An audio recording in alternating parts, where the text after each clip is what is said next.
तो बच्चों हम लोग एक्सेल के बारे में बात करने के पहले मैं थोड़ा सा इंट्रो दे दूं कि एक्सेल जो है वो सबसे ज्यादा यूज होता है आपके ऑफिस में। बिकॉज एक्सेल की मदद से हम लोग हर तरह का डेटा, कितना भी बड़ा डेटा हो, उसको एक सिस्टमैटिक फॉर्म में रख सकते हैं, उसको मैनिपुलेट कर सकते हैं, उसको अपने हिसाब से फिल्टर करना, शॉर्ट करना, कैलकुलेट करना, ये सब काम में ला सकते हैं। एक्सेल का यूज इसलिए सबसे ज्यादा ऑफिस में होता है। एक्सेल में एक्सेल यूं कहिए कि एक डेटाबेस की तरह भी काम करता है। डेटाबेस का मतलब होता है जहां बहुत सारे आंकड़े हों एक जगह पर और उनको फिल्टर करना, उनको सॉर्ट करना, ये सारी चीजें। तो हम लोग एक्सेल को यूज कैसे करेंगे, हम लोग एक्सेल की शुरुआत कैसे करेंगे, इसके बारे में पहले एक इंट्रो देख लेते हैं। तो जब मैं आपसे कहूंगा एक्सेल, तो आप लोगों के लिए सिंपल है। आप लोग माइक्रोसॉफ्ट का ये प्रोडक्ट है, रन पे जाइए, रन पे टाइप करिए एक्सेल, और एक्सेल लिखकर आप लोग एंटर कर दीजिए। आपके सामने माइक्रोसॉफ्ट एक्सेल ओपन हो जाएगा और इस एक्सेल में आप लोगों के सामने इस तरह का इंटरफेस आएगा। हम लोग जो पढ़ रहे हैं ये माइक्रोसॉफ्ट एक्सेल का सबसे लेटेस्ट वर्जन है, 2021 वो पढ़ रहे हैं। इसलिए हो सकता है कि अगर आपके पास पुराना वर्जन हो तो उस पर थोड़ा बहुत इंटरफेस चेंज मिले, लेकिन कोई दिक्कत नहीं है, आप लोगों को यहाँ पर थोड़ा बहुत ही डिफरेंस मिलेगा। देखिए आप लोग देख सकते हैं स्क्रीन पर दिया गया है कि हम लोग प्रोफेशनल प्लस 2021 वर्जन पर काम कर रहे हैं। तो मैं आप लोगों को दिखाता हूं कि कैसे शुरुआत करेंगे एक्सेल की। तो एक्सेल में हम लोग ब्लैंक वर्कबुक को लेके चलेंगे। अब यहाँ पर एक वर्ड आ जाता है वर्कबुक। मैं आप लोगों को पहले कुछ बेसिक्स बता दूं। ये जो एक्सेल की स्क्रीन आपको दिख रही है, कोई बच्चा जल्दी से चैट में डाले इस स्क्रीन को कहते क्या है, जिनको पहले से आता है। ये जो आपके सामने मैश टाइप का दिख रहा है, स्क्रीन का कोई नाम है, जल्दी से मैश में टाइप करें। आप लोगों को बता दें, ये जो ए बी सी डी यहाँ पे दिखाई दे रहे हैं, इनको हम लोग एक्सेल में नाम देते हैं कॉलम्स। ये कॉलम्स हैं। ये 6, 7, 8, 9, 10 ये जो आपको दिख रही हैं, ये सारी की सारी बच्चों रोज हैं, ये रोज कहलाती हैं। और ये जो एक पर्टिकुलर डब्बा या बॉक्स टाइप का आपको दिखा, ये हमारा एक्टिव सेल है, ये सेल कहलाता है। इस पूरी स्क्रीन को हम लोग कहते हैं वर्कशीट। तो ये पूरी की पूरी जो आप लोग देख रहे हैं बच्चों, ये कहलाती है वर्कशीट है ये। ठीक है। तो वर्कशीट बेसिकली है क्या? अगर मैं एक डेफिनेशन की बात करूं, तो जो भी हमारे पास वर्टिकल ब्लॉक्स हैं, ये यही तो वर्टिकल ब्लॉक्स हैं। तो वर्टिकल ब्लॉक्स जो कि नेम्ड हैं एबीसीडी के रूप में, अल्फाबेटिकली जो नेम्ड है, इनको हम लोग कहते हैं, ये सारे हैं हमारे कॉलम्स। जो हॉरिजॉन्टल रोज या हॉरिजॉन्टल ब्लॉक्स जो कि लेबल्ड हैं 1, 2, 3, 4 के फॉर्म में, इनको हम लोग कहते हैं रोज। जहां पर रो और कॉलम इंटरसेक्ट होता है, जैसे कि अगर मैं बात करूं इस वाले सेल की, तो यहां पर देखिए ये ई वाले पे आ रहा है, और यहां पर देखिए बच्चों ये 7 वाले पे आ रहा है। तो ये जो बॉक्स जनरेट हुआ, इसे कहेंगे हम लोग सेल। और ये कौन से कॉलम में है? ई। कौन सी रो में है? 7। तो इसका एड्रेस या इसका नाम हो गया E7। क्लियर है? तो हम लोग हर सेल का एड्रेस पता कर सकते हैं। जल्दी से चार्ट में बताइए, जहां मैंने कर्सर रखा है ये कौन सा सेल कहलाएगा? देखिए और लिखिए जल्दी से चैट सेक्शन में। तो इस पूरी शीट को हम लोग वर्कशीट कहते हैं। ये पूरी की पूरी वर्कशीट है। सबने बिल्कुल सही पकड़ लिया है, C3 सही पकड़े हैं। अब अगर आप लोगों से मैं कहूं कि इस तरीके से क्या ये Z के बाद जाके खत्म हो जाते हैं? क्या इसका लास्ट Z ही है, यानी Z ही है? तो नहीं, ऐसा नहीं है। Z के बाद अगर आप लोग चेक करें, तो यहां पर आपका A B इस तरह चलेगा। AZ के बाद अगर आप लोग गौर से करें, तो AZ के बाद BA BB इस तरीके से चलता रहेगा। कोई बता सकता है कि number of total rows and columns कितने होते हैं? टोटल नंबर ऑफ रोज और टोटल नंबर ऑफ कॉलम्स, जल्दी से बताइए मुझे कितने होते हैं? अगर आप लोगों को ये तो सबसे इंपॉर्टेंट है, कॉम्पिटिटिव लेवल्स में सबसे ज्यादा क्वेश्चंस, ये फेमस क्वेश्चंस में से एक है। तो हमारे पास जो रोज एंड कॉलम्स हैं वो है 1048576। ये है हमारे पास टोटल नंबर ऑफ रोज, और कॉलम्स है 16384। ये है हमारे पास टोटल नंबर ऑफ कॉलम्स। ठीक। तो ये याद रखिएगा, इनको हम रो एंड कॉलम्स कहते हैं, नए वाले। नए वाले मतलब कि आपके जो नए वर्जन हैं, लेकिन पुराने वर्जन में रो एंड कॉलम्स चेंज हो जाते थे। आप लोग इसको भी याद रखिएगा, ये आपके लिए बहुत काम का इंफॉर्मेशन है। देखिए यहाँ पर आपको साफ साफ दिखाई दे रहा है कि ये जो आपकी रो है वो इतनी है, नंबर ऑफ कॉलम्स इतने हैं। जो लास्ट कॉलम है ए से शुरू हुआ, लास्ट कॉलम जो होगा वो होगा एक्स एफ डी, इसका ध्यान रखिएगा, एक्स एफ डी। और साथ ही साथ आप लोग लास्ट रो और लास्ट कॉलम में जाना है तो उसकी शॉर्टकट की कंट्रोल डाउन और कंट्रोल राइट एरो डाउन और कंट्रोल डाउन एरो, मतलब 4 एरोज होती हैं, दाहिनी वाले एरो कंट्रोल के साथ दबाएंगे तो लास्ट आप लोग कॉलम में चले जाएंगे, कंट्रोल के साथ नीचे वाली पे दबाएंगे तो लास्ट रो में चले जाएंगे। देखिए मैं कर्सर कहीं पे भी लेके गया तो कंट्रोल के साथ मैंने राइट वाली दबा दी तो आप देखेंगे मेरा कर्सर सीधा एक्स एफ डी में चला गया, और मैं कंट्रोल के साथ होम बटन पे आ गया तो पहले नंबर पे आ गया। कंट्रोल के साथ बॉटम एरो दबा दी तो आप देख पा रहे होंगे 1048576, यहां पर मैं पहुंच गया। कंट्रोल होम से हम कहीं पर भी होंगे सीधा A1 पे शिफ्ट करके जंप करके आ जाएंगे। लेकिन पुराने वाले जो एक्सेल्स थे जो कि 2003 के पहले के थे, उनमें रोज होती थी 65,000 और कॉलम्स होते थे 255। क्लियर? तो ये आप लोगों को एक याद रखने वाली चीज है, ये आपके कॉम्पिटिटिव एग्जाम्स में पूछा जाता है। 2007 ऑनवर्ड्स जितने भी आगे के वर्जन हुए हैं उनमें number of rose and number of columns इतने हैं। क्लियर हो गया सभी को? अब चलिए हम लोग अब बात करते हैं, एक छोटा सा वर्ड और आया था और वो आया था वर्क। ये तो हो गया वर्कशीट। आपको बाय डिफॉल्ट नीचे यहाँ पर एक शीट दिख रही होगी, इस पर अभी हम लोग काम शुरू करेंगे। आप इस प्लस बटन को दबाकर एक नई शीट ऐड कर सकते हैं।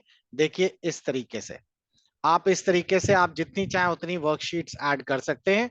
और जब मैं इसमें यहाँ पर इस तरीके से देखिए शीट्स ऐड करता चला जा रहा हूं तो ऑलमोस्ट अगर मैं आपसे पूछूं, अगर मैं कई सारी वर्कशीट्स को मिला दूं तो बन जाएगा वो कहलाता है वर्क बुक। तो वर्क बुक क्या है? बेसिकली वर्क बुक जो है वो जो फाइल आप बनाकर सेव करेंगे उसी को हम लोग वर्क बुक कहते हैं, जिसमें कंटेन्स वन और मोर वर्कशीट, एक से ज्यादा वर्कशीट जहां पर इकट्ठा हो जाएंगी और एक फाइल बनकर जो सेव हो जाएगी उसको नाम दिया गया है वर्क बुक। क्लियर हो गया? तो ये रही हमारी वर्कशीट्स। इसको राइट क्लिक करके आप लोग डिलीट भी कर सकते हैं अगर कोई अननेसेसरी वर्कशीट्स है। और अगर आपको चाहिए कि ये वर्कशीट का नाम चेंज करना है तो राइट क्लिक करके इसका नाम भी चेंज कर सकते हैं। जैसे यहाँ शीट 1 लिखा हुआ है, मैंने इसकी जगह डाल दिया कि ये होम, ठीक, होम या कोई भी नाम दे सकते हैं, ऐसा कोई जरूरी नहीं है। तो ये तो बात हो गई ओवरव्यू की। अब आगे देखिए, अब हमारे पास जो शीट्स है इस पर हम लोग किस तरीके से एक्सेल पे काम लेते हैं।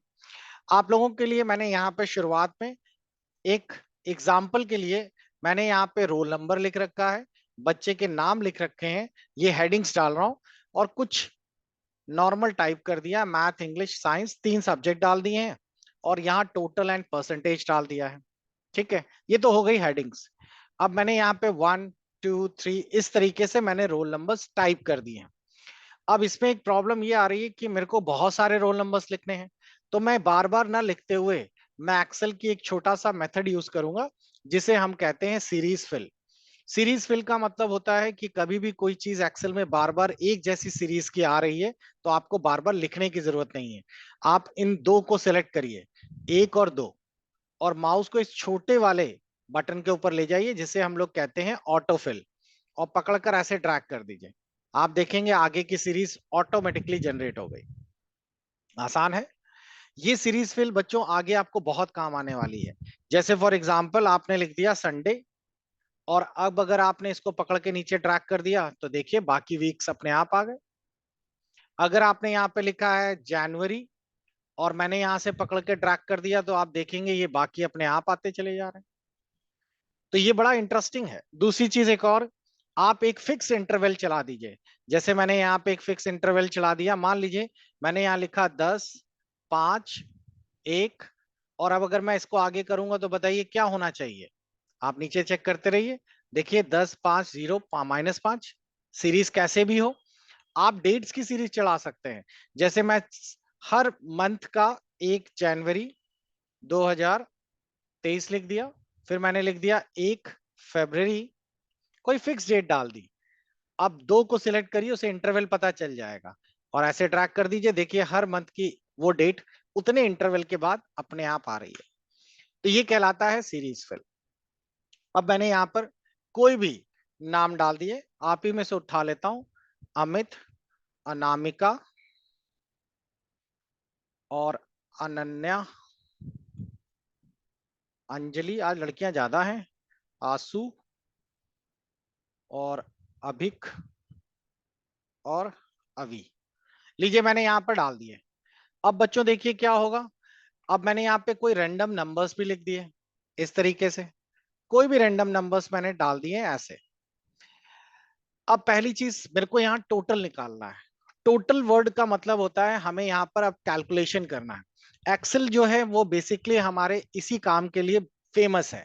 वो नंबर्स, कोई भी अल्फाबेट्स हो, कोई भी नंबर्स हो, किसी भी तरह का कैलकुलेशन हो, भले वो मैथमेटिकल हो, लॉजिकल हो, डेट टाइम पर बेस्ड हो। देखिए यहाँ पूरे फॉर्मूले की लंबी चौड़ी लिस्ट है उनके पास। ये पूरे फॉर्मूलाज ही हैं, डेट पर आधारित, टेक्स्ट पे आधारित, फाइनेंस पे आधारित और भी टिग्नोमेट्री पे आधारित सभी तरह के फॉर्मूलाज हैं। तो ये फॉर्मूलाज आप जितने ज्यादा पढ़ लेंगे उतना ही एक्सेल को बेहतर यूज कर पाएंगे। अब मैंने आपसे कहा कि इन तीनों को पहले, भाई टोटल का मतलब क्या हुआ, ये 3 सेल जोड़ने हैं। तो एक चीज का ध्यान रखिएगा, एक क्वेश्चन आता है एक्सेल में, फॉर्मूला, फॉर्मूला को हम लोग फॉर्मूला तो कहते ही हैं, प्लस इसको हम लोग फंक्शन भी कहेंगे। मैं भी उसको आऊंगा उस टॉपिक पर। फिलहाल अगर आप कोई भी फॉर्मूला या फंक्शन यूज करने वाले हैं एक्सेल में, तो उसकी शुरुआत इक्वल बटन से की जाएगी, पहले इक्वल लिखा जाएगा। क्लियर? अब मुझे जल्दी से आप लोग बताइए, 54 जो लिखा हुआ है ये कौन से सेल पे लिखा हुआ है? चैट पे टाइप करिए, 54 कौन से सेल पे टाइप है? C2 exactly. फिर मैंने लिखा प्लस 77, बताइए किस पर है? D2 प्लस, और 87 किस पर है? E2। तो देखिए मैंने एग्जैक्टली वो फॉर्मूला लिख दिया। आप इनके कलर शेड से भी पहचान पा रहे होंगे। तो C2 plus G2 plus E2, पहले इक्वल लगाइएगा और एंटर कर दीजिए, देखिए आंसर आ गया। अब अगर मैं यहां पर कोई नंबर्स चेंज करता हूं तो आप देखेंगे उसका आंसर ऑटोमेटिकली यहां पर चेंज हो रहा है। ठीक? तो एक्सेल में, और इस फॉर्मूले को मुझे दोबारा देखना है, तो ये जो बार आपको दिखाई दे रहा है ऊपर, इसे कहते हैं फॉर्मूला बार। इस फॉर्मूला बार में आपका जो भी सेल है उसका फॉर्मूला यहाँ पे शो करेगा। तो आपने अगर कर्सर यहाँ रखा है तो उस पर कौन सा फॉर्मूला है वो यहाँ पे दिखाई देगा। क्लियर? और इस सेल का नाम क्या है वो आपको नेम बॉक्स में यहाँ दिखाई देगा, जैसे इस सेल पर ये फॉर्मूला लगा हुआ है। क्लियर? फिर से ध्यान से देखिएगा, अगर मैं कर्सर यहाँ रखता हूं तो इस सेल का नाम ये आ गया नेम बॉक्स पे, और फॉर्मूला बॉक्स पे यहाँ पर फॉर्मूला जो लिखा जाएगा वो आएगा। तो ये हो गया। अब अगर मैं इस डॉट को, अब मान लीजिए इन सभी में फॉर्मूला तो वही रहेगा, बस चेंज क्या आएगा कि जहां 2 लिखा है नीचे वाले में 3 हो जाएगा, 4 हो जाएगा, बाकी सब तो सेम ही रहेगा। तो ये फॉर्मूला मैंने देखा कैसे, F2 से, F2 से फॉर्मूला शो होने लगता है। अब कभी आपको नीचे इसी फॉर्मूले को आगे भी लिखना है तो आप बार बार लिखेंगे नहीं, ये जो छोटी वाली ऑटोफिल वाला बटन था इसको पकड़कर आप ऐसे ड्रैग कर देंगे। आपने जैसे ही इसको नीचे ड्रैग किया, देखिए इन सब पे फॉर्मूला अपने आप अप्लाई हो गया। देखिए यहाँ C3 हो गया, यहाँ C4 हो गया, यहाँ C5 हो गया। अब आपको बस अनन्या के नंबर चढ़ाने हैं और देखिए यहाँ पे ऑटोमेटिकली आ गया। अंजलि मैथ्स में अच्छी है और साइंस में भी अच्छी है, आंसू कमजोर है। तो देखिए सबके नंबर्स अपने आप आते चले जा रहे हैं। क्लियर? जरा मेरे को आप लोग बताइए परसेंटेज का फॉर्मूला क्या होना चाहिए, चैट में डालिए आप लोग जल्दी से। ये जो नंबर्स हैं इस बच्चे के 300 में आए हैं, तो मुझे बताइए कि यहां पर पहले मैं इक्वल टू के आगे क्या फॉर्मूला लगाऊं, कि चैट पे आप लोग जल्दी से टाइप करिए कि इक्वल टू के आगे मैं क्या फॉर्मूला लगाऊं कि इस बच्चे के 162 नंबर्स जो है 300 में, उसके आधार पर आपका परसेंटेज निकल कर आ जाए। जल्दी से मैटर का टाइप करिए चैट पे ताकि मैं आप लोगों को सही बता सकूं। परसेंटेज निकालने के लिए आपको परसेंटेज पता होना चाहिए कि 162 नंबर्स आए हैं, 300 में आए हैं, तो 100 में कितने? तो जल्दी से कैलकुलेट करिए। आपको अमाउंट नहीं बताना, आपको बताना है फॉर्मूला क्या रहेगा। एक कैंडिडेट ने लिखा है, प्रज्ञा ने, F2 को 3 से डिवाइड कर दीजिए। ओके, और बताइए कोई, दिमाग लगाइए आप लोग। कुछ तो आ रहा होगा दिमाग में। F2 डिवाइड बाई 300 इंटू 100 फरमान ने कहा है ये। ओके, बाकी सबको थोड़ा सा धाए धाए हो रहा। ओके, देखिए फॉर्मूला परसेंटेज निकालने के लिए आप तभी परसेंटेज निकाल पाएंगे जब आपको परसेंटेज का फॉर्मूला आता है। और परसेंटेज का फॉर्मूला सीधा सा होता है कि 100 में कितने निकालने के लिए आप लोगों को पहले F2 वाला सेल यहां लिखना होगा। F2 को हम लोग मल्टीप्लाई कर दें 100 से, डिवाइड कर दें 300 से। ठीक, तो हमारे सामने परसेंटेज आ गया। लेकिन अगर आप 00 इसको सिंप्लीफाई कर दें, तो अगर 00 नहीं भी लिखेंगे तो भी काम चल जाएगा भाई, ऊपर नीचे के जीरो तो कट गए ना। तो F2 डिवाइड बाई 3 भी कर देंगे तो भी आंसर वही आएगा। तो दोनों ही केसेस में आपके आंसर्स सही हैं। लेकिन कुछ बच्चों ने इसमें F2 divide by 300 multiply by 100 लिखा है, और देखिए तभी भी आंसर सही आ रहा है। क्लियर हो गया। लेकिन मेरे को बताइए कि इसने पहले क्या किया होगा, पहले डिवाइड किया होगा या पहले मल्टीप्लाई किया होगा। इसके लिए एक सिंपल सा रूल है कि आपका एक्सेल जो है वो बॉड मास पर बेस्ड होता है, बॉड मास फॉर्मूले को फॉलो करता है। तो BOD, इस हिसाब से पहले उसने डिवाइड कर लिया होगा फिर मल्टीप्लाई किया होगा। क्लियर हो गया। अब देखिए हम लोग इस पॉइंट को पकड़ के ऐसे ड्रैग कर देते हैं तो आप देखेंगे ये सबके आंसर्स अपने आप आ गए।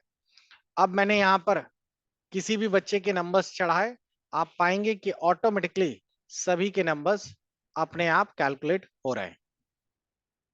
सिंपल है। तो बच्चों ये तो निकल आया एक सिंपल सा कैलकुलेशंस जिसके आधार पर आप लोग एक्सेल की ये शीट डिजाइन कर पाएंगे।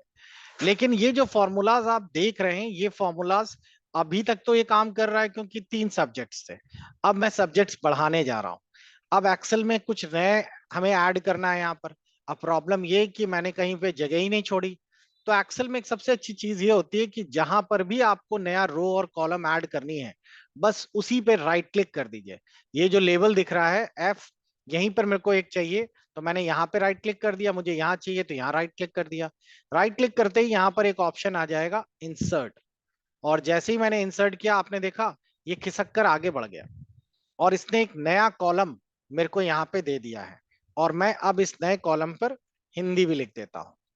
इसी में मेरे को यहाँ पर कंप्यूटर भी लिखना है, तो एक सब्जेक्ट मैंने और ऐड कर दिया, कंप्यूटर।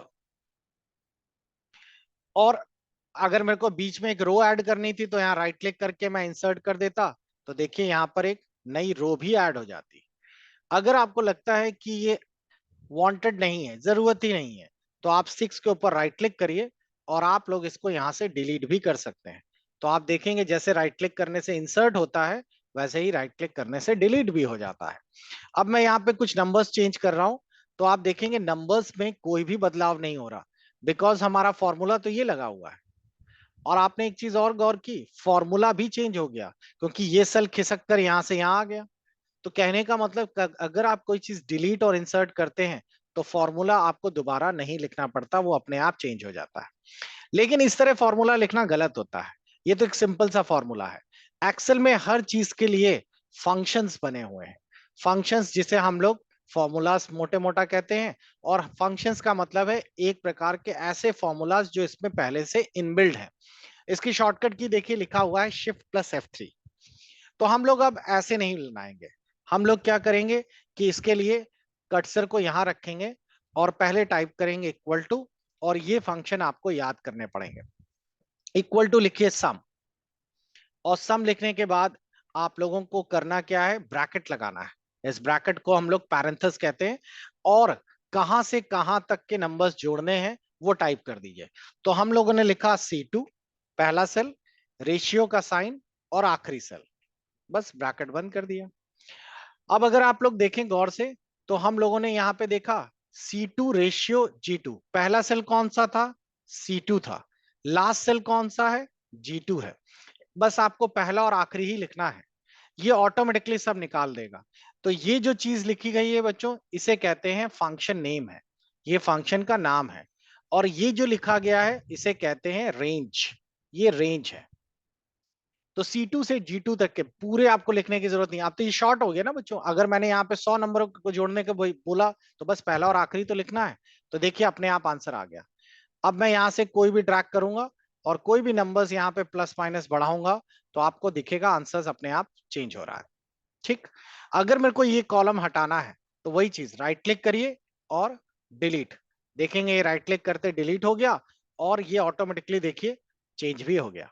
भाई C2 F2 हो गया, ये पूरा एक कॉलम हट गया। और अगर मैं यहाँ पे राइट क्लिक करके इंसर्ट करता तो आप देखेंगे जैसे इंसर्ट हुआ लेफ्ट में एक नया इंसर्ट हो गया और ये ऑटोमेटिकली फॉर्मूला भी चेंज हो गया। क्लियर हो गया? तो इस तरीके से हम लोग इसमें प्लस और माइनस कर सकते हैं। बहुत ही आसान है, कोई भी प्रॉब्लम नहीं है। आप लोग इस तरीके से इसमें कोई भी चीज प्लस या माइनस के रूप में या ऐड या सब्ट्रैक्ट के रूप में कर सकते हैं। क्लियर? तो यहां तक तो आपको इजीली समझ आ गया और हमने इसको एक इस तरीके से सेट कर लिया। तो बच्चों ये एक शीट तैयार होगी, मैं इसको सेव कर लेता हूं क्योंकि आगे ये मुझको काम आने वाली है आपको आगे फर्दर समझाने के लिए। तो मैंने इसको एक स्कूल गजेट के नाम से सेव कर दिया।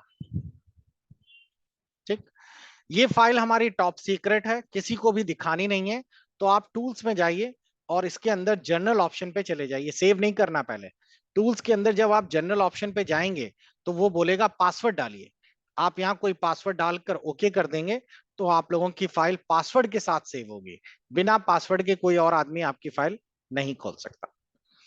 तो यहां तक सभी को समझ आ गया? जल्दी से मेरे को आप लोग ओके या नॉट ओके लिखकर मैसेज करिए ताकि मैं कंफर्म हो जाऊं, मैं आगे का टॉपिक आपको बताऊं। नीचे जूम लेवल भी चेक कर लीजिए। इसका देखेंगे मिनिमम जूम जो है वो 10% है। मिनिमम जूम जो है आपको 10% दिखाई दे रहा है। और जो मैं नीचे से ड्रैग कर रहा हूं तो जो मैक्सिमम जूम है आपको 400% नीचे दिखाई दे रहा होगा। तो हम लोग मिनिमम और मैक्सिमम जूम भी देख लिए कि कितने होते हैं इसमें। और ये अलग अलग व्यूज हैं, इनके बारे में हम लोग आगे बात करेंगे। तो ये तो बच्चों हो गया एक पूरा का पूरा स्प्रेडशीट पे कैसे हम लोगों ने एक स्कूल का गजेट तैयार किया है। अगर आप होम सेक्शन को देखें तो ये सारे टूल्स आपके पढ़े हुए दिख रहे होंगे। इनमें से कुछ टूल्स मैं जल्दी जल्दी बता देता हूं। जैसे ये हम लोग सेंटर कर रहे हैं, ठीक है। कलर्स हम लोग चाह रहे हैं कि इसके अंदर कोई बढ़िया सा रंग आ जाए, तो हम लोग इसके पीछे भी कलर्स देना चाहते हैं। तो यहां से भी हम लोग कोई बढ़िया से कलर्स दे देंगे। तभी मैंने आपको शुरुआत में माइक्रोसॉफ्ट वर्ड जो पढ़ाया था तो उसमें काफी टाइम लिया था क्योंकि ये टूल्स बार बार रिपीट होंगे, मैंने उस समय भी बताया था। ये देखिए मैंने यहाँ से इसको सेंटर पे कर दिया, ये सारा का सारा लेफ्ट कर दिया इस तरीके से। अच्छा एक सबसे इंपॉर्टेंट चीज, अच्छा इसमें बॉर्डर भी डाल देते हैं। तो इसी में अगर आप लोग देखेंगे तो ये आउटसाइड बॉर्डर है, ये बॉर्डर भी आ गया। अगर आप नहीं में डालता तो ये प्रिंट नहीं होता।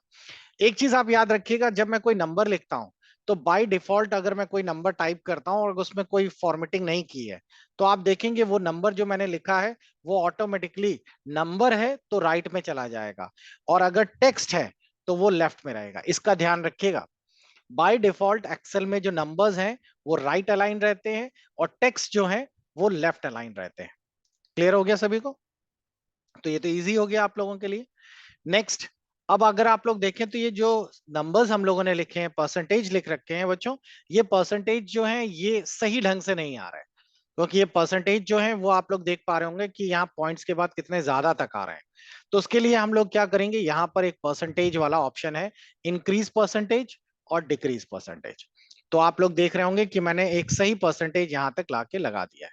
ठीक, अब एक चीज का ध्यान रखिएगा, परसेंटेज सिंबल यहां पर भी बना है और इसकी शॉर्टकट की है कंट्रोल शिफ्ट एफ।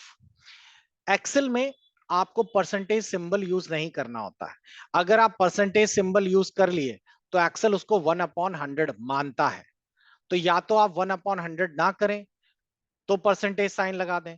तो देखिए मैं इसको सिलेक्ट करके जैसे ही परसेंटेज साइन लगाऊंगा यहां पर अपने आप परसेंटेज बढ़ गया। तो ये 1/100 हो गया है इसीलिए। तो मेरे को इस फॉर्मूले में थोड़ा सा बदलाव करना पड़ेगा। तो अगर मैं इसको थोड़ा सा चेंज कर दूंगा तो ये 1/100। तो आप लोग ध्यान रखिएगा, अगर आपने परसेंटेज साइन लगा रहे हैं तो इसको अपॉन 100 ना करें। क्लियर? तो आपका ये आराम से कैलकुलेट हो जाएगा। तो बच्चों ये तो ठीक है, हमारे एक्सेल का ये बेसिक इंट्रो क्लियर हो गया। अब एक चीज और आपको बता दें कि इसमें कभी कभार ऐसा भी होता है कि हमने यहाँ पे लिखा है, इसको मैं लेफ्ट कर देता हूं। मैंने यहाँ पे लिखा है नेम ऑफ स्टूडेंट। तो नेम ऑफ स्टूडेंट लिखने के बाद आप देखेंगे कि ये अंदर घुस गया है।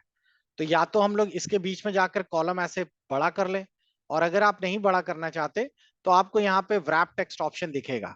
इसको सेट करते ही आपका टेक्स्ट जो है व्रैप हो गया, यानी कि अपने आप सेल ने चौड़ा कर लिया जितना आपको जरूरत थी। ये चीज आप लोगों की टेक्स्ट रैपिंग आपने वर्ड, पावर पॉइंट सब में पढ़ी है। ये जो लिखे हुए सेल्स हैं इनको हम लोग टॉप, सेंटर, राइट जैसा चाहिए वैसा अलाइन कर सकते हैं। साथ ही साथ जो मैटर हमने लिखा है, ये नंबर्स जो हैं वो बिल्कुल लेफ्ट में लेके थोड़ा सा आगे खिसकाना चाहते हैं, तो देखिए इंक्रीज और डिक्रीज इंडेंट भी है। साथ ही साथ हम चाहते हैं कि एक ऊपर रो और आ जाए, तो इंसर्ट रो करके हम लोग इतनी चीजों को मर्ज कर देते हैं। और हमने यहाँ पे अपने स्कूल या फिर क्लास का नाम डाल दिया, क्लास 10th बी। तो बच्चों आप लोगों को सभी को क्लियर हो गया?